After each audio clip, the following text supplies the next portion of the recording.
So I had like a breakdown right before I started. I was gonna start late, but then I was like, okay, because you know I'm a recovering perfectionist, right? I had a mental breakdown. I had an emotional meltdown. I was like, I hate this color with this hijab, so let me just take it off. I didn't know which one to take. And then I was like, you know what? I'm going with it. I'm just gonna do it. That's what I'm gonna. Oh my God, I can relate to that. I'm over here looking at them. I'm just like, you know what, Jada, you don't have to go with what you got. Right, just you're gonna have to rock with it. Just jump into it. Okay, sorry, girl. I love it, by the way, though. So I'm glad you kept it. Thank you very much. I appreciate you. I appreciate that. I was like, listen, I bought this like 2 weeks ago. I said Black History Month is coming. I'm already extra, so why not be more extra? So that was the purpose of this color. It's like a gray, but I put a really, really light pink over top of it to try and like take away some of the grayness. But anyway, I think it looks cute. I just don't think it was the appropriate color for the red. But listen, we going with it, okay? Yes, you never know. You might be starting a trend. Right, exactly. I'm good, Layla. It's good to have you here. I hope you stay for the conversation because I'm excited. We are here with the soul care strategist, Jada West, who I'm hoping we can work on some other things, as the year progresses. However, before we get into what, being a soul care strategist is, I want to know something about you. Tell us about Jada West. Who are you? Oh, so I always love to start off by describing myself as a daughter of the Most High King. That is at the core of my identity. And it took a long time for me to get to the place where I could say that. Yes. So I always start off with that's who I am at my core. I'm also a mother. Yes. I am a creative. I am somebody who loves to dance randomly. I like to get my hands into everything. I am also a DIY person at heart. If I can do it myself, I'll try to. That's something that I'm recovering from. I'm a recovering DIY person because I know I can't do it all by myself. But some things just like, I have no desire. Yes, there are many things I don't have a desire to do, and I still try to do it anyway. So recovering. But yes, that's who I am, and I'm also a Black woman. Yes. Shout out Black History Month. But yeah, that's who I am. Okay, so outside of the obvious, because when I hear soul care strategist, of course I go to the soul and I think about certain kinds of things. But explain to me what exactly that is and why you're here. Okay, so outside of the obvious, one of the things that I've always been is a cheerleader. Actually, the correct term is hype woman. I am always a hype woman. I have always been that way. Even the people that I work with, the people in my family, they love to tell me news because I'm the person that's going to make you feel really good about it. Yes. So the soul care strategist is going to be the person that's going to be in your corner, hyping you up. If you give me an idea, you just got something, you're going to call me because I'm going to be there feeling it with you. It's not just I'm excited for you, but I feel I'm participating in the joy that you have, the excitement that you have. So I'm a hype woman, and I'm going to be the person that's going to push you, whether it be gently or a little bit more than gently, but I'm going to be the person that's going to help push you to get the things that you said that you want to accomplish, get them done. But I'm always the person who's going to do it with you if I can. So if you need somebody, if your goal is to be more visible, I'm going to go on live with you. I'm going to help you do the video. We're going to work on the strategy together so that, we're in the trenches with you. As long as you're willing to put in the work, I'm going to be there to help you along the way. So I love that. I absolutely love that. And I'm a hype woman too, so I relate to that. So that means that I too could be a soul care strategist. Yes, you're probably already one. You just haven't taken the title yet. Because you were in my DMs reading my whole life, and I was like, okay, girl, I hear you. I'm listening. I'm going to show up for you when you're not even there. To be like, hey, I'm here. This is where you're supposed to be. Can you come over across the street? We were supposed to do it together. We was shooting the hoops together, and then you ducked off somewhere. I love that. Okay, cool. So you speak a lot about faith, which I love, being a woman of faith, and its relationship to your soul and with your soul. Do your strategies transcend religion, or would you say that you being a soul care strategist is strictly for Christians and people that believe the same that you believe? Yes, I love this question. And I'm not gonna lie to you, when I read it, I was like, dang, oh, that was a good one. And it's because at the core, again, like that's who I am. That's how I understand my soul. That's how I relate to it. So a lot of the things that I come from are from my experience as a Christian woman. So the strategies that have worked for me do incorporate my faith. Whether it be the Holy Spirit, whether it be, my identity in Christ, all of those things play a part in the soul care that I practice. But the thing that I'm noticing is that there are so many people practicing soul care from different faiths and different walks of life. And I'm really interested in building relationships with people who have different perspectives and seeing how they practice soul care, because I'm learning a lot from those people. There's a group of women that they've been doing this whole movement series. So they practice soul care as well, but they practice, one of the things that they've been teaching their community is how to heal through movement. And so they have these videos where they're just like doing like all of these moves. And I'm like, I love that. Like, I want to join in the movements too. Like, it just looks so good. And it's not related to a particular belief, but just that idea of being active and moving is also a component of soul care. So at the moment, it has been my experiences as a believer, but I'm interested to see how people incorporate it outside of their beliefs. So I hope that answers your question. Yeah. No, that answers well, it answered part of it, and I'm not going to let you make it. So, it answered part of it. So would you say, like, say I'm a Muslim woman, if I wanted to come to you for soul care and the strategies that will help me be a better version of myself as a Muslim, as a woman who identifies with Islam, would you be able to help me and kind of guide me on my way in caring for my soul, but incorporate, I guess not it's the practices of Islam, because that's not something that I would expect you to know, but would you be able to give me some kind of assistance being someone who identifies with a different faith as you? Yes. I'm going to say yes. Okay. And I say that because, again, as long as you're comfortable with the way that I relate to it, I'm going to be open to what you believe as well. I'm not here to push anybody to believe anything, but as long as we can have a conversation knowing that we have differences, I can work with anybody. So I definitely do. I like to see where we can come to a commonality in order to work, because again, no matter what you believe, we all have a soul. We all have a soul, and there's so much that we can do. Okay. So anytime that I want to do an interview or a chat with someone on my life, there's something that intrigues me about that person, but of course I want to know more. So I try to do research before I speak to you, just so that I can know some things about you and better understand why I'm intrigued by you. And then, then when we have that conversation, it's kind of more like me digging a little bit deeper to see what is it that attracts me to this person. So on the website, you mentioned the struggles you faced in the past that made you feel like your life lacked meaning. And so if you're comfortable, and I feel like you would be comfortable because you put that out there, and that kind of pulls people in a little bit, because I relate to that. Can you talk a little bit more about that? What the struggles were, and what made you find meaning and purpose?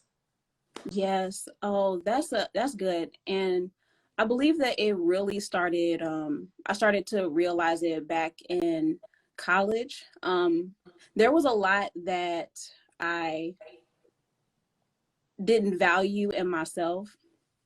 And I allowed certain relationships to go the way that they did. I gave a lot of myself in hopes of trying to please people or to keep them around. And I went through a lot of that. And I feel like I'm learning more and more about what that, like I'm uncovering more as I get older.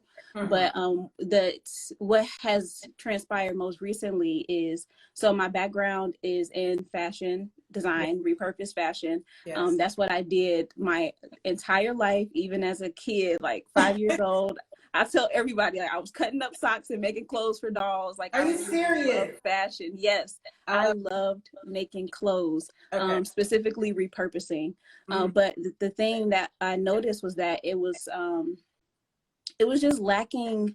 It was lacking I feel like there was a piece that was missing, like something wasn't connecting.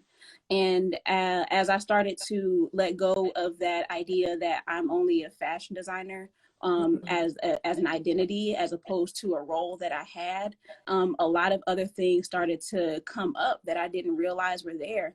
Like being super insecure, so insecure, and having such low self-esteem. It was something that I was told a while ago, like, Jada, if you're ever gonna really do what it is that God has for you, you're gonna have to address that. And when she said that at first, I was like, I mean, all right, cool, I could do that. I thought I was doing that already. Right. No. No, I was not. There was so much that I took on as who I was that was really just rooted in insecurity. And some of the biggest things, the biggest way that I displayed that was through promiscuity.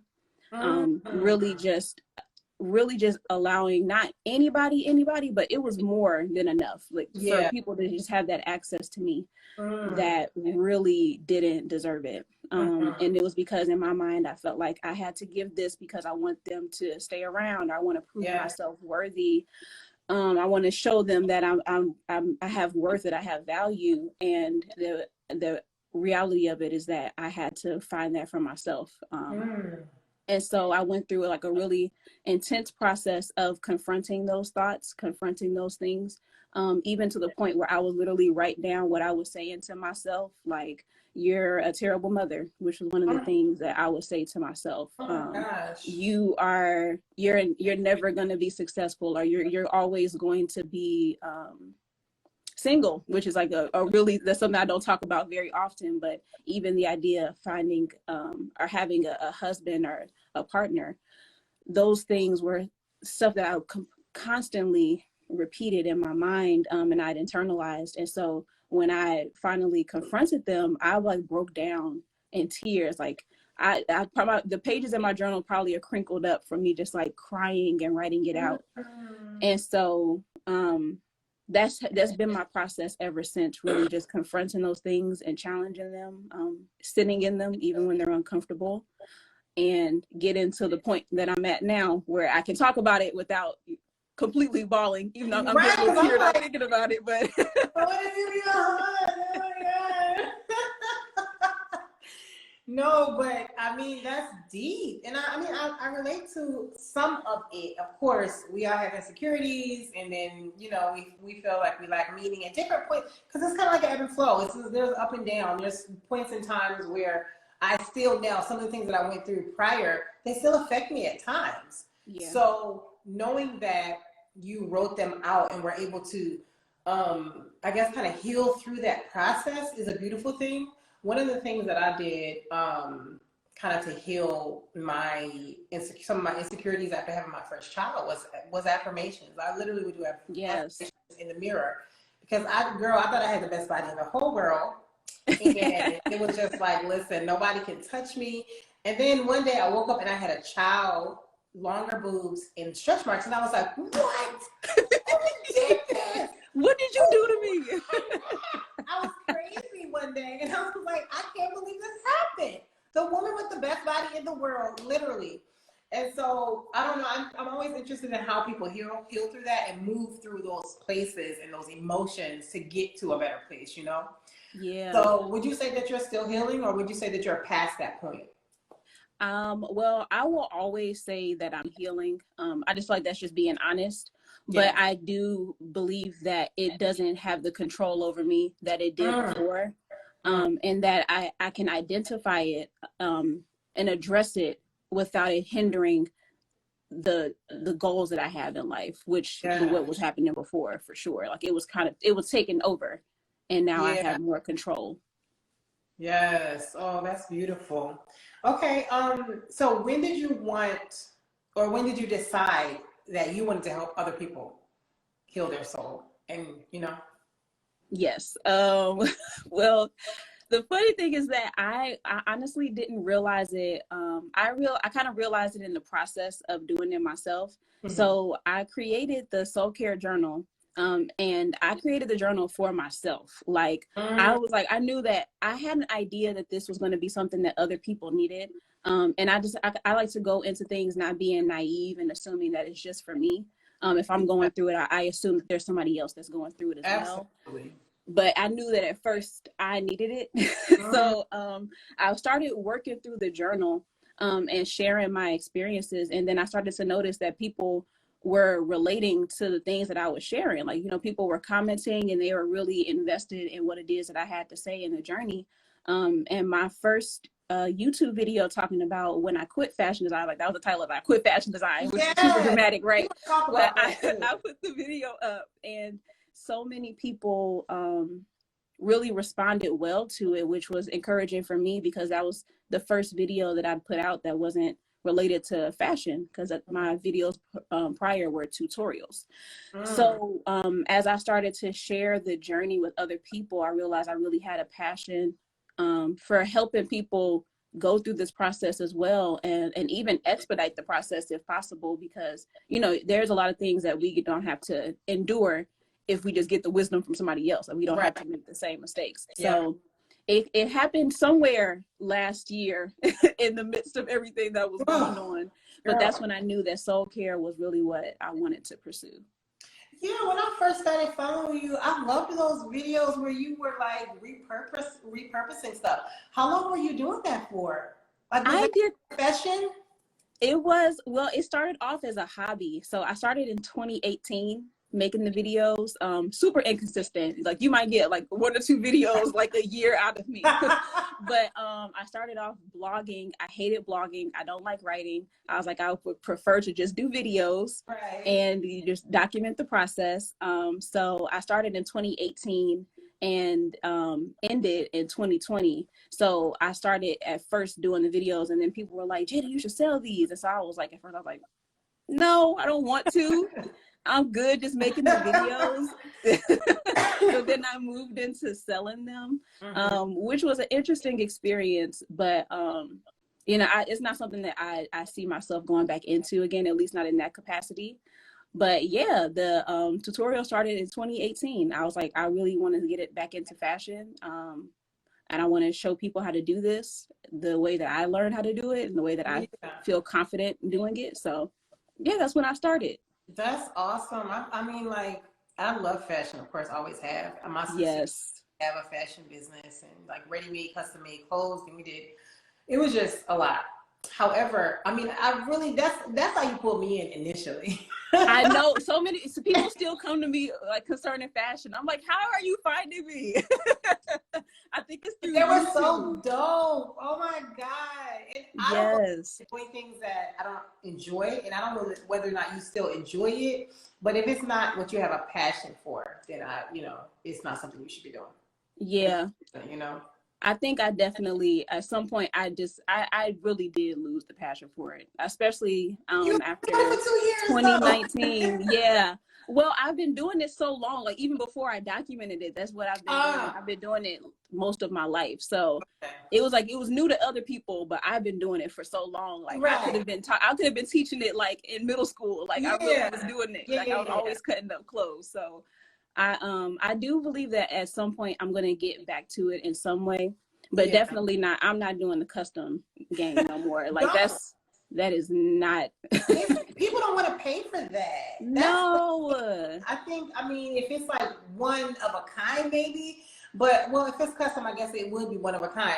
That's what my sister and I did, and people were just like nasty and always wanted a discount. It's like, you don't know how much time had to go into and thought and brainstorming and stages and just, people don't value because of so much how big fast fashion is now.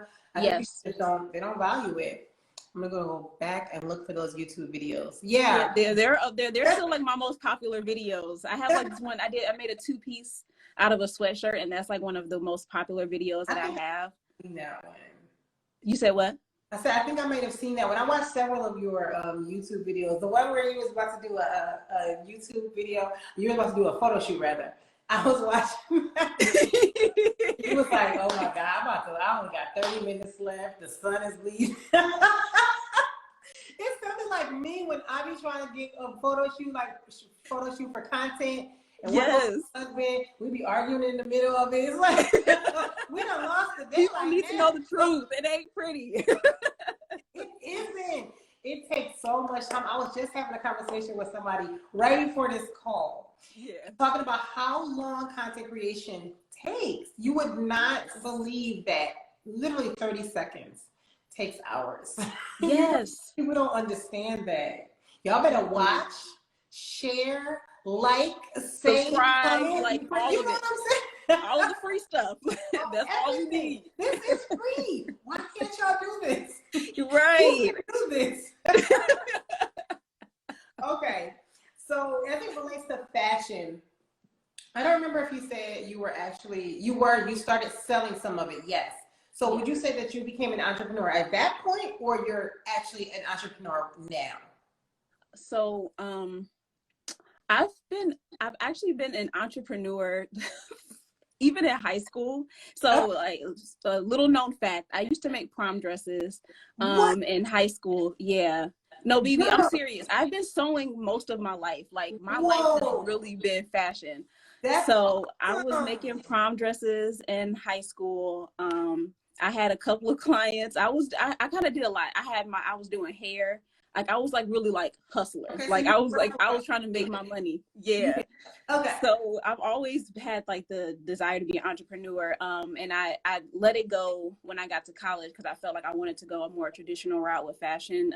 Turns out we didn't like each other, so I didn't go that route.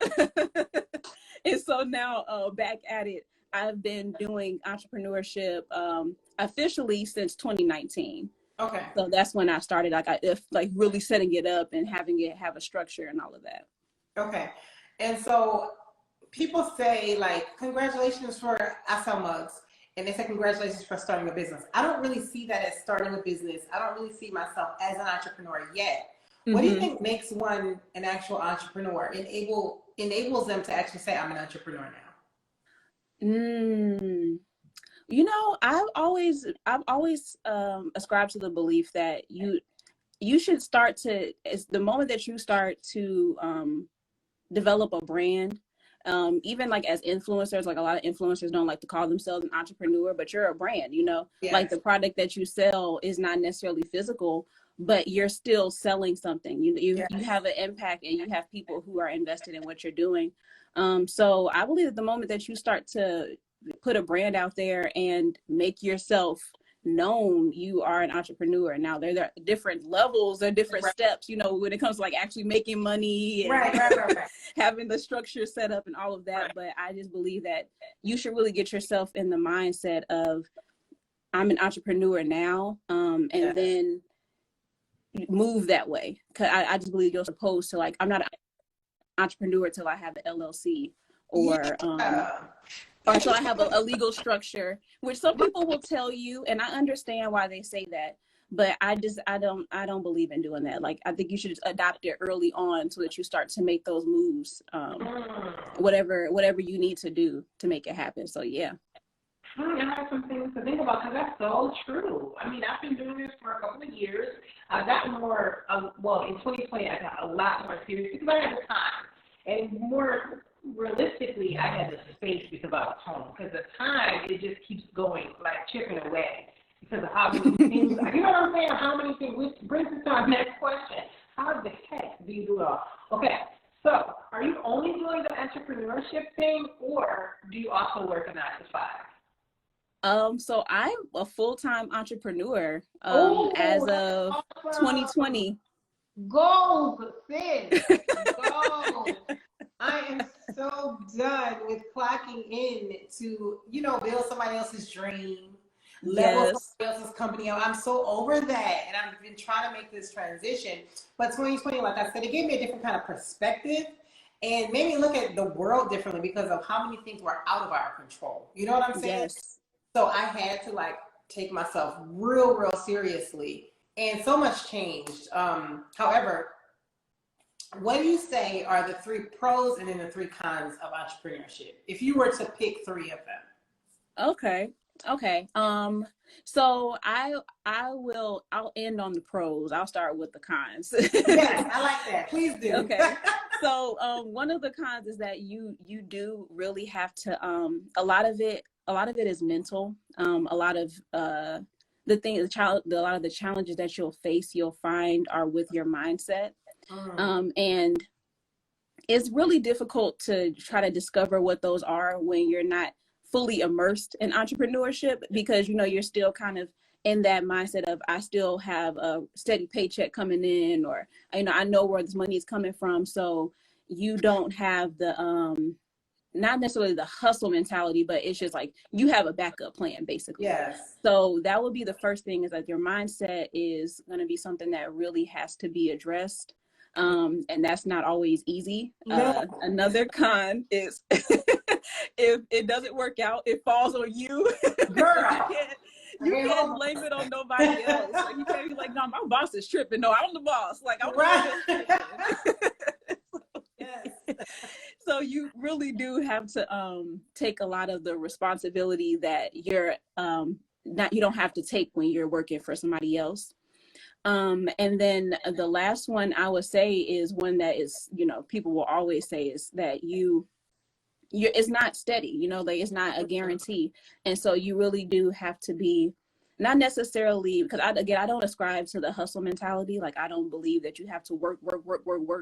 I believe in being more strategic. And I've seen a lot of blessings come from even like just not even really putting in a whole lot of work, doing the work, but not to the point where I'm burnt out. I've seen so much come from that. But yeah, you never really know. Like, you have to be okay with like rocking on faith. Like, yeah. I'm not sure if this is gonna work out. Like, I don't know how much money I'm gonna make. Especially starting out, I do believe at some point you do have some level of consistency once you have certain things in place where where the money is coming from certain sources. But starting out, I've just found that it takes a lot of faith. Yeah, a lot of faith. So those would be the cons. But one of the pros is that I've been able to spend so much time with my son. So I'm a mom. My son is 5 years old, and I've been more invested in his life than I've been able to be in the past few years, because I worked. So I had to work. I would come home. He would really only see me in the morning, in the evening when it was time to go to bed, and on the weekends, of course. But I just really got to develop a really tight relationship with him and just get to know him as a person, which is really cool. Yeah, like actually knowing your kid's personality is something that's awesome. And the next pro I would say is that you do get to see just how creative you are. And you get to see what you're capable of. I always said that if I ever was a full-time entrepreneur, I'm gonna put in the work, like I'm gonna do it. And so then the time came and it's like, oh no, you got to do it now. Like, you have to show up. And I'm just really blessed to see how all of the skills that I've gained from life experiences, from working my jobs, all of those come into play, and I get to really see what I'm about. Like, I can actually do this, Yes. And then the last thing is being able to impact people in a way that I'm really passionate about. Working, my previous job was in retail, and I always had a conviction with it, because fast fashion is what it is. Like, we all know they're stealing from designers. There's employing slave labor. So much is going on. And there was a level of conviction there. And it felt like I feel like a hypocrite, to be honest. It's like, how am I talking about repurposing? But then I work for one of the biggest companies in the world as far as retailers go. So being able to do work that I really see the impact in the way that I've always felt was missing has been so rewarding for me. So even if it doesn't yield the financial results that I want in the moment, I know that it's so valuable to people. So those have been the pros, and it's made it worth continuing. That's beautiful. Oh my gosh. Okay, so you only have one baby, your 5-year-old baby. Mm-hmm. Okay, somebody's agreeing with you. Elle is agreeing with you. She said yes to both, and I think that was to your first two cons. But yes. So those the things that you said gave me a lot of ideas for more things that I want to talk about. Like, how does your support system look? Okay, before that one, how did you transition? How did you transition from working? Like, at what point did you know, okay, I'm ready to quit my job, or I'm ready to move from this place to that place and be okay for a while, you know? Yeah. So I was a part of the furlough club. I was furloughed from my job. So, and don't feel sad because I was so excited. So they told us, like, they told us, I've been waiting. Yeah, they called us and they were like, all right, so we're gonna be furloughing you guys. We don't know when you are gonna be able to come back, but we just want to let you guys know. So I was on the phone call, right? And I had like a mid-management position. So I was somebody that was like told first. So I was on the call trying to be all professional. Yeah, okay, great. Hung up the phone. I said, yes, I was so excited. I was like, Lord, yes, I hear you. Okay. And so I once they told me that, I was like, okay, I'm about to set myself up. I'm like, I don't know how much time I got, but I'm about to get myself prepared to not go back. Like, I'm not gonna go back there. This is my way out. I have the resources because I was receiving unemployment. So it's like I have the money. I can stack up my money, save, because my son wasn't going to daycare. So that was a huge expense for me. Cutting down my expenses, saving the money as I go. And I was like, I'm gonna start working. I'm gonna do it. I'm gonna get the coaching that I need. I'm gonna get the skills that I need, the training, whatever, so that I can be prepared to transition. And so in June, they tried to call me back. Furlough Club Unite, yes. They called me back and they're like, are you ready to come back? And honestly, I wasn't, because personally I knew I didn't want to go back, but also the daycares weren't opening back up. So it just, all of it just really didn't work. Like, I would have had to put in so much effort to go back to a job in the middle of a pandemic. I was like, it's all right. I'm just going to go ahead and accept we good. the termination. We're done here. This was toxic. I'm over it. So. It's not you, it's me. Let's go ahead and leave this alone. No, I'm not this relationship isn't working. It's not. I've been unhappy for a while, and I think you know. I love that so much. So basically, you had to make it happen because you decided that you were done, and it just worked out that way for you. That's amazing. Because that happened to me, and I'm back at a 9 to 5. It just wasn't the same story. Oh my God. So my husband just joined. Jonathan, this is the lady that was talking to you in Clubhouse about repurposing fashion. So if you have any questions, we're almost done. We have about 4 more minutes before I go into my wind down. But I want to know what was your, what was and what is your support system like throughout this whole process, even starting from the healing and knowing that you needed to change something to find purpose, you know, do what you needed to do, and then now to being an entrepreneur. What has your support system looked like, and then how did that get you through these different stages of your life?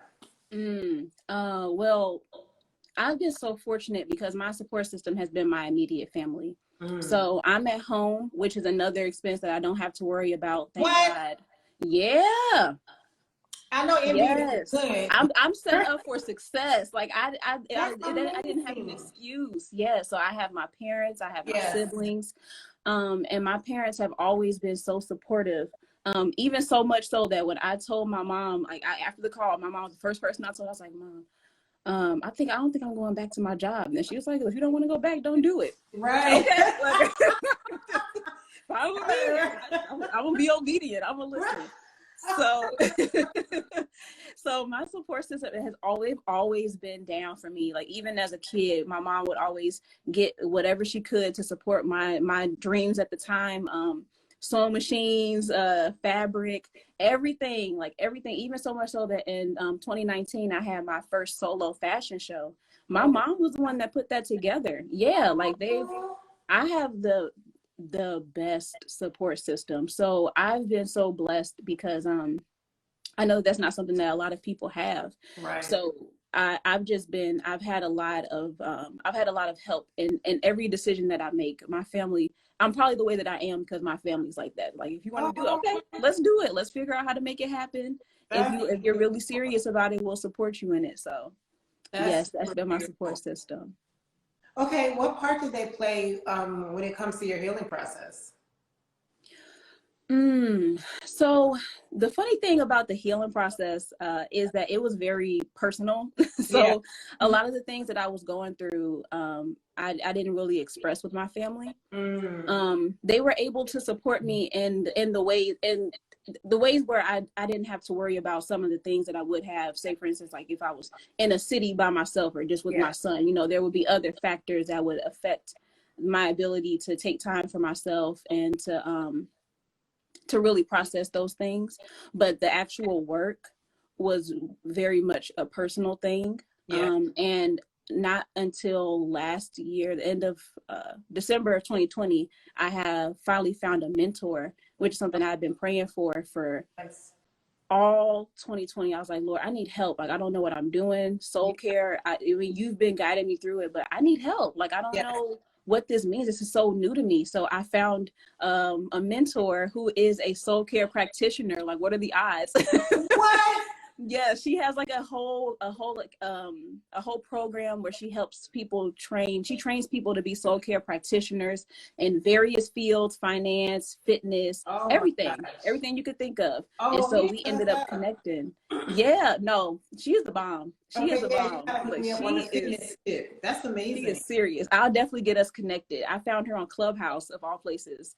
She was talking. I was like, oh, I need to be connected to her. And so she's actually been a huge help in pushing me as well to be visible and to show up and to keep going and giving me some guidelines so that now all the things that I've been working on, I can kind of piece it together to make it make sense.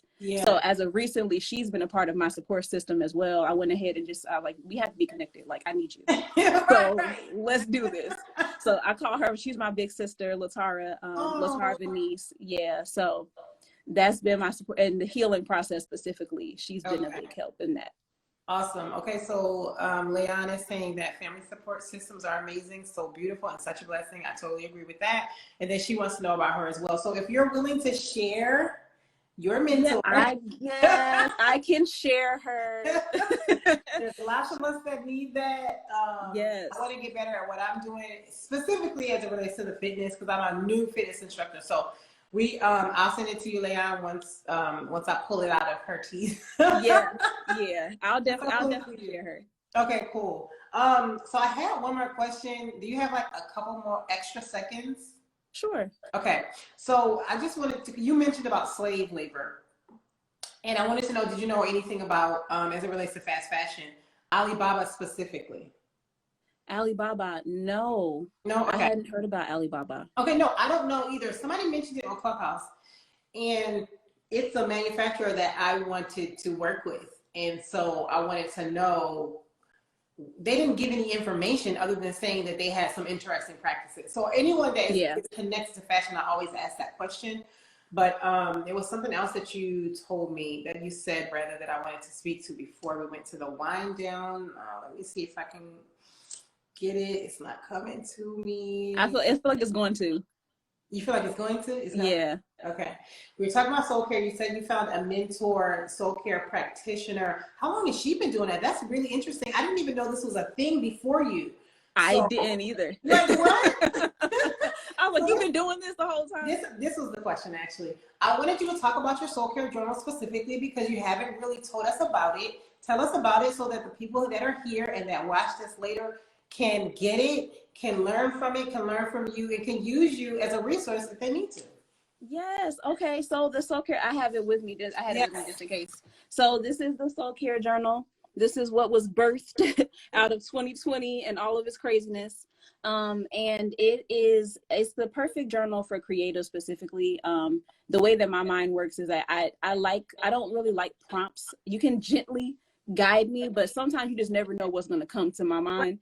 So like the prompts don't really work that well. They feel restrictive, but the journal allows you to meditate. So it has a heart check, it has a brain dump, and it has take action. And I think that goes really well with the question you asked me near the beginning about beliefs, about people with different religions. It makes it really open for anybody to connect. And now it does specifically say God. So if you don't believe in God at the minimum, then you probably don't want this journal. Right. But if you believe in God, this is a good common ground. Okay. Yes. Okay. And so then does it mention anything about Jesus specifically? This one doesn't. No, I keep it open to God. I mean, and because that's fine again, yeah, it doesn't. But I just kept it. I kept it open to God. Awesome. Yeah. So a lot of people have picked it up, and I'm not even sure what they believe, honestly. Yeah. I never knew, but I knew I had to stay true to what my experiences were. So yeah, people, if you believe in Jesus, it still works. But if it's not, I feel like it still would help you get to a place where you can be more in tune with yourself. So yeah. And then the end of it has just line paper, which I think everybody needs, because sometimes nothing makes sense and you just gotta put it down somewhere. Yes. Okay, awesome. So this is, the wind down part. I always, put a little music on, just rock out for a couple seconds. I'm crazy. No, I'm here for it. All right, so I asked you 5 questions. It's called the Live 45 Wind Down. And this is just to, learn a little bit more about you and the core of who you actually are. So the first question is super important to me, and it's going to let me know whether or not we're sisters. Or not. Or no pressure. No pressure. But answer right. No, just okay. Coffee or tea? Oh, coffee. We're sisters. Yes. I love it. Okay, great. My daughter is here. You can come say hi. Say hello. Okay, bye. Okay, awesome. I drink both, but coffee is my love language. Like that's just from the core. It runs through my veins. It's just, yes. Favorite color and why? My favorite color is orange. Really? Yeah. You would never guess, because I literally have none of it. I don't wear it. Why is that your favorite color? It's my favorite color. I love what it represents. I liked it before I understood it. But it represents creativity, for one, which is what I'm all about. Like, that's one of my values. And it also it's energizing. Like, it's just like, when you look at it, it makes you feel like you want to move, you want to get something done. And then I also learned that it's an inviting color. Yeah. So, not in the sense that it calms you down, but it makes you feel like everybody is welcome, like you just feel comfortable in it. So I like that those are it represented me without me even realizing it. I love it. So we have some coffee lovers in here. I know these questions are not for me, so I hope you don't mind. Oh yeah, if you want to answer, that's fine. Yeah. Join in. She done got it started. Some people say D said tea. No, yeah, that's fine. Yeah. I feel like I knew D was gonna say tea. So you know what? It's funny because you said you don't have it. You need to get some, because I think that orange is a really great color for melanin skin. So I want to see you in some orange soon, okay?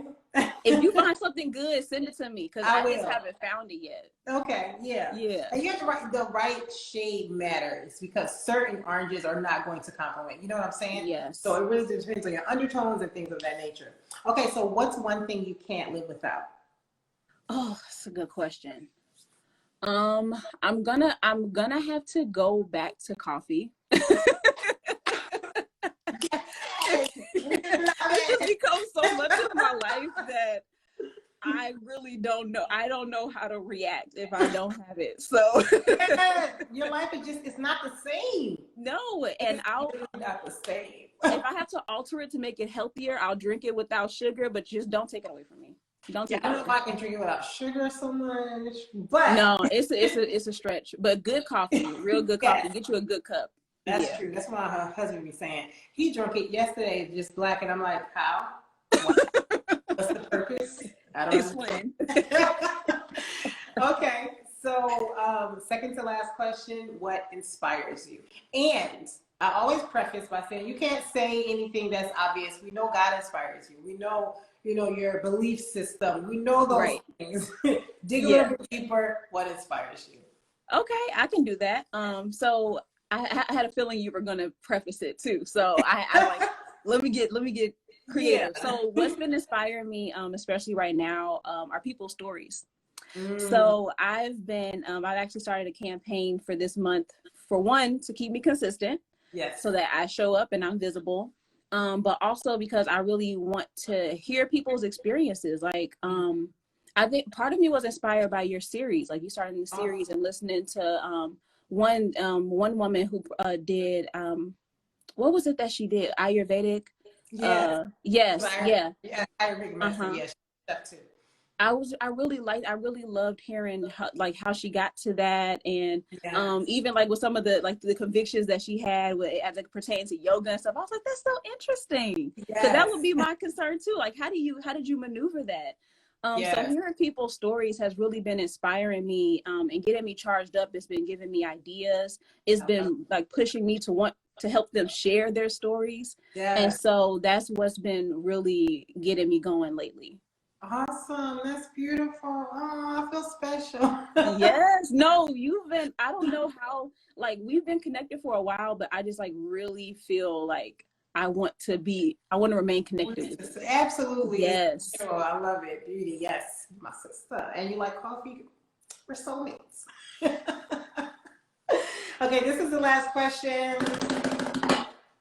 What outside of being a soul care strategist, because we know that you do that and you're going to heal a ton of people in the world. Yes. So, what is your superpower? My superpower. Oh, let's see. I feel like I'm just really cool and I have multiple. I'm like humble brag, but one of the ones that I really am I'm really proud of is active listening. I just really enjoy creating space for people, and I am very intentional about increasing my capacity to listen to people. Yes. Because I just know that it's something it's crucial when it comes to healing. And even if it's not my intention to work with them in terms of soul care, just being a good friend, being a good mother, being a good daughter, being able to listen to people and give them the space to say what they need to without them feeling like they have to be defensive or on guard. It's just important. It's important, especially now. Like, I think that tensions are still very high. Yeah. And you don't really know who you can talk to about what without being canceled or whatever is going to happen to you. Everybody's on edge. Like, I don't know if I want to share that because I don't want you to come for me. So, yeah. True. That's beautiful. And I agree with you, actually. I agree, not for myself, but for you. When I was listening to one of your Clubhouse rooms and you were really attentive, because in those rooms, sometimes it can get a little robotic because you're like, okay, next person up. And you're just, the way that people respond to you sometimes seems so removed from what actually the conversation is about. But listening to one of your rooms, it did seem like you were really engaging and you gave people a time that they needed to say what they needed to say, and you gave feedback. And I think that I actually agree with that superpower, not having ever met you in person, but I agree that that's one of them. So I think that's beautiful. And this has definitely been a soulful conversation. And I truly appreciate you for spending even more than 45 minutes with me. It was really insightful and warm, and I really enjoyed it. So yes, I did too. It didn't even it feels like 5 minutes. I know, right? It was so fast. Oh my gosh. That means it's just flowing. It's free, and it's, I like those kinds of conversations where it doesn't seem like there's a lot of work put in to have that, you know, that energy shifting back and forth. So yeah, I appreciate you, sis. Thank you for coming. And thank you. hopefully we'll do it again soon. Yes, Okay, definitely. have a good night. Thank you. Good night. Good night, everybody.